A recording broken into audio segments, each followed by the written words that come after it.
औज़ुबिल्लाहिमिनश्शैतानिर्रजीम बिस्मिल्लाहिर्रहमानिर्रहीम।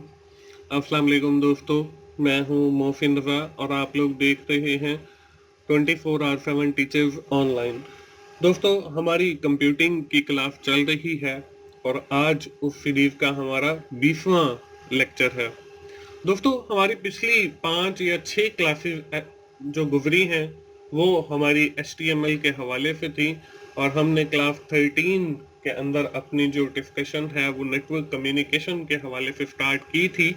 तो हम अपनी जो डिस्कशन है वो क्लास 13 से ऑनवर्ड वही नेटवर्क्स के ऊपर शुरू करने लगे हैं, क्योंकि दरमियान के अंदर हमने को 5-6 लेक्चर जो हैं वो HTML के सीखे।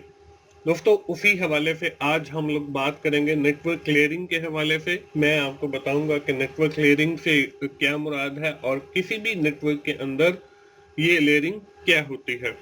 दोस्तों, आज की क्लास शुरू करने से पहले हम ये देख लेते हैं कि हमने पिछली क्लास के अंदर क्या पढ़ा था। दोस्तों, हमारी जो पिछली प्रीवियस 6 क्लासेस थी वो ऑलमोस्ट HTML के ऊपर थी और मुझे पूरी उम्मीद है कि आप लोगों को HTML की समझ आ गई होगी। ना सिर्फ समझ आ गई होगी बल्कि आप अब कुछ स्टैटिक वेब पेज बनाने के काबिल भी बन गए होंगे। दोस्तों, हम शुरू करते हैं आज की क्लास। और जैसा कि मैंने आपको पहले बताया कि हमारी जो आज की क्लास है वो नेटवर्क कम्युनिकेशन के हवाले से, नेटवर्क क्लियरिंग के हवाले से है। इसमें हम देखेंगे client side and server side क्या होती है, नेटवर्क क्लियरिंग से क्या मुराद है, कम्युनिकेशन कैसे होती है किसी भी एक नेटवर्क के ऊपर, हमारे पास कम्युनिकेशन के कितने टाइप्स हैं, हम उसके साथ आखिर के अंदर OSI मॉडल या OSI लेयरिंग को भी देखेंगे। तो चलिए दोस्तों, हम आज की क्लास शुरू करते हैं और सबसे पहले देखते हैं कि ये client side and server side से क्या मुराद है। दोस्तों, सबसे पहले क्लाइंट साइड है। Client side mean that action take place on the user, the client computer। कि क्लाइंट साइड से मुराद एक ऐसा कंप्यूटर है जिसके ऊपर कोई भी एक्शन परफॉर्म हो, यानी कि क्लाइंट के कंप्यूटर के ऊपर। इसके बाद हमारी जो दूसरी किस्म है वो है सर्वर साइड। अब सर्वर साइड क्या है? Server side mean that the action take place on web server, कि हमारा जो भी एक्शन है वो परफॉर्म किया जाता है वेब सर्वर के ऊपर। क्लाइंट साइड हो या हमारी सर्वर साइड हो, दोनों ही कंप्यूटर हैं। दोस्तों, जब हम वेब ब्राउजर ओपन करते हैं और वहां पे जाके लिखते हैं www.google.com, तो ये जो हम एक्शन परफॉर्म कर रहे हैं that is on the client side. वो क्लाइंट साइड के ऊपर हो रहा है, हम अपने एक कंप्यूटर के ऊपर जाकर ये टाइप करते हैं। उसके बाद है सर्वर साइड। अब वो जो हमने रिक्वेस्ट किया, URL वहां पे टाइप किया है, वो वेब सर्वर के ऊपर जाएगा और वहां पे देखेगा कि ये पेज अवेलेबल है या नहीं अवेलेबल है, और वहां से वो पेज हमारे सामने डिस्प्ले हो जाएगा गूगल का।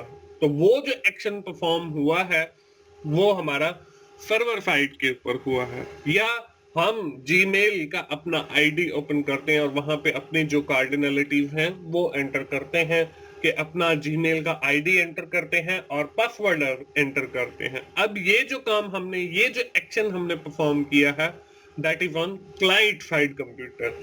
अब वो पीछे जो हमारा सर्वर मौजूद है वहां पे जाके हमारे उस आईडी को और पासवर्ड को ऑथेंटिकेट करेगा कि हम ऑलरेडी अगर रजिस्टर्ड हैं और हमारा पासवर्ड उस सर्वर के ऊपर स्टोर है, तो आफ्टर द ऑथेंटिकेशन वो हमें लॉग इन कर देगा। तो ये जो एक्शन परफॉर्म हुआ है ये हमारा सर्वर साइड के ऊपर हुआ है। तो दोस्तों, ये बेसिक डिफरेंस है क्लाइंट साइड का और सर्वर साइड का। इसके अलावा कुछ और भी डिफरेंसेस हैं, वो भी हम देख लेते हैं। इसमें जो पहला है वो है work at the front end script are visible among the user. कि क्लाइंट साइड के अंदर जितने भी स्क्रिप्ट होते हैं वो यूजर एंड के ऊपर एग्जीक्यूट होते हैं और विजिबल होते हैं यूजर को। और जो सर्वर साइड है work in the backend which could not be visible to the client end. और जो सर्वर साइड के ऊपर एक्शन परफॉर्म होते हैं ये यूजर को जो है वो विजिबल नहीं होते। इसके बाद अगला जो डिफरेंस है, इसके लिए क्लाइंट साइड के लिए हम जो लैंग्वेज यूज करते हैं वो HTML है, which we have been already studied in our previous 6 lecture. उसके बाद CSS है, जावास्क्रिप्ट है। इंशाल्लाह आइंदा आने वाले लेक्चर्स के अंदर हम इनके बारे में भी सीखेंगे। इसी तरह हमारे पास जो सर्वर साइड के अंदर लैंग्वेजेस यूज होती हैं that is known as PHP language, ASP.NET, Ruby on Rails है, क्लाउड फ्यूजन है और पाइथन वगैरह है, ये हमारी सर्वर साइड लैंग्वेजेस हैं। इसके बाद हमारे पास है client side can reduce the load of server, कि हमारा जो सर्वर का लोड है वो क्लाइंट कंप्यूटर की वजह से जो है वो रिड्यूस हो जाता है। सर्वर जो है could effectively customize the web pages and provide dynamic website, और ये हमें जो है कस्टमाइज पेजेस और डायनेमिक वेबसाइट्स को फ्राहम करता है। आखिरी जो इसका फायदा है, क्लाइंट साइड जो है वो इनसिक्योर है और जो सर्वर साइड है ये हमारी सिक्योर होती है। तो ये बेसिक डिफरेंस है क्लाइंट साइड का और सर्वर साइड का। दोस्तों हम अगली स्लाइड पे चलते हैं और हम देखते हैं कि ये जो क्लाइंट साइड की और सर्वर साइड की कम्युनिकेशन है ये कैसे होती है। नेटवर्क कम्युनिकेशन भी हम इसे कहते हैं। Network communication define a set of rules and standard that allow an application program to talk with each other on the network. Communication के एक नेटवर्क से दूसरे नेटवर्क के दरमियान जो बातचीत समझ लें होती है उसको हम नेटवर्क कम्युनिकेशन कहते हैं। There are two types of network communication. हमारे पास दो किस्म की कम्युनिकेशन होती है। The first one is the simple communication, इसको हम सिंगल लेयर कम्युनिकेशन भी कहते हैं। अब सिंपल कम्युनिकेशन के अंदर क्या होता है, हमारे पास देखें आपको एक पिक्चर नजर आ रही है जिसके अंदर एक साइड पे मोहसिन है और दूसरी साइड पे जो है वो अहमद है। मोहसिन जो है वो लिसन भी कर सकता है, वो टॉक भी कर सकता है, बात भी कर सकता है। इसी तरह जो अहमद है वो भी सुन भी सकता है और बोल भी सकता है। तो ये हमारी एक सिंगल लेयर कम्युनिकेशन है और सिंपल कम्युनिकेशन है। ऑन द अदर हैंड दूसरी जो हमारी कम्युनिकेशन है इसको हम कॉम्प्लेक्स कम्युनिकेशन भी कहते हैं और मल्टी लेयर कम्युनिकेशन, यानी कि इसमें एक से ज्यादा लेयरिंग होती है। यहाँ पे आपको वही एग्जाम्पल फिर से नजर आ रही है जिसमें मोहसिन और अहमद है। अब देखिए हम एक पोस्ट मैसेज भेजना चाह रहे हैं जिसको हम पोस्ट कहते हैं। तो ये हमारा एक ऑब्जेक्ट है पोस्ट, ये हमारी पहली लेयर है और हमने कंप्यूटर के थ्रू भेजनी है तो वो हम उसे ईमेल सेंड करेंगे और वो इंक्रिप्शन होकर मोहसिन से जाएगी और फिर वापस इंक्रिप्शन डिक्रिप्शन होगी अहमद के पास जाके, देन वो उसे पोस्ट रिसीव होगी। तो इसमें देखें हमारे पास जो है काफी सारी लेयरिंग इन्वॉल्व हो गई है। तो ये दोस्तों हमारे पास दो किस्म की है, एक सिंगल लेयर है और एक मल्टी लेयर है। ये तो बात हो गई हमारी बिल्कुल समझ लें कि हमारे रियल एनवायरनमेंट की। अगर हम कंप्यूटर के एनवायरनमेंट की बात करें तो हमारे पास जो है जो कम्युनिकेशन होती है नेटवर्क के ऊपर that is done through different layers. ये डिफरेंट लेयर्स के थ्रू जो है वो डन होती है। इसमें हमारे पास चार किस्म की लेयर होती हैं। पहली जो है इसको हम डेटा लिंक लेयर कहते हैं, दूसरी को हम जो है नेटवर्क लेयर कहते हैं, तीसरी को हम ट्रांसपोर्ट लेयर कहते हैं और चौथी को हम एप्लीकेशन लेयर कहते हैं। अभी एक डायग्राम मैं आप लोगों को दिखाऊंगा थ्रू विच मैं आप लोगों को ये भी बताऊंगा कि कैसे लेयरिंग से जो है वो एक मैसेज दूसरी जगह से एक जगह से दूसरी जगह पे ट्रेवल करता है। दोस्तों लेफ्ट साइड में आपको सोर्स कंप्यूटर नजर आ रहा है जिसमें दूसरी साइड में आपको डेस्टिनेशन कंप्यूटर नजर आ रहा है। हम एक ईमेल मैसेज जो है वो सेंड करना चाह रहे हैं from the source computer to the destination computer. अब वो हम कैसे करेंगे, इसमें सबसे पहले लेयरिंग इन्वॉल्व होगी। ये जो चार लेयर हमने पढ़ी है, पहली लेयर सोर्स कंप्यूटर की एप्लीकेशन लेयर, फिर हमारे पास ट्रांसपोर्ट लेयर, फिर हमारे पास नेटवर्क लेयर और फिर हमारे पास डेटा लिंक लेयर। इसी तरह जैसे एक मैसेज सेंड करने के लिए सोर्स कंप्यूटर के पास लेयर है, इसी तरह डेस्टिनेशन कंप्यूटर के पास भी यही चार लेयर होती हैं जिसमें हमारे पास ये नीचे से स्टार्ट हो रही है। डेटा लिंक लेयर, हमारे पास नेटवर्क लेयर, हमारे पास ट्रांसपोर्ट लेयर, हमारे पास एप्लीकेशन लेयर। अब एक मैसेज सोर्स कंप्यूटर से डेस्टिनेशन कंप्यूटर पे जाता कैसे है। सबसे पहले जो मैसेज है वो एप्लीकेशन लेयर के ऊपर हम लोग जो है एक मैसेज टाइप करते हैं या ईमेल टाइप करते हैं, that is converted into the chunks जिसको हम पैकेट्स बोलते हैं। वो पैकेट्स जो है वो नेटवर्क लेयर को दिए जाते हैं और नेटवर्क लेयर जो है वो डिफाइन करती है the direction and the path of the destination computer. और उसके बाद जो डेटा लिंक लेयर है that is basically transfer these packets to the destination computer.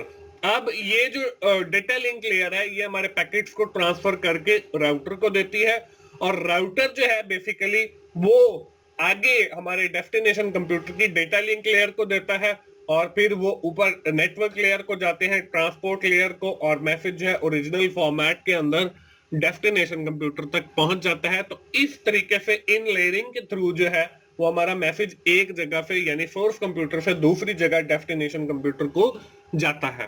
दोस्तों ये है बेसिकली लेयरिंग का कॉन्सेप्ट। दोस्तों अगली स्लाइड पे चलते हैं और हम देखते हैं OSI मॉडल को।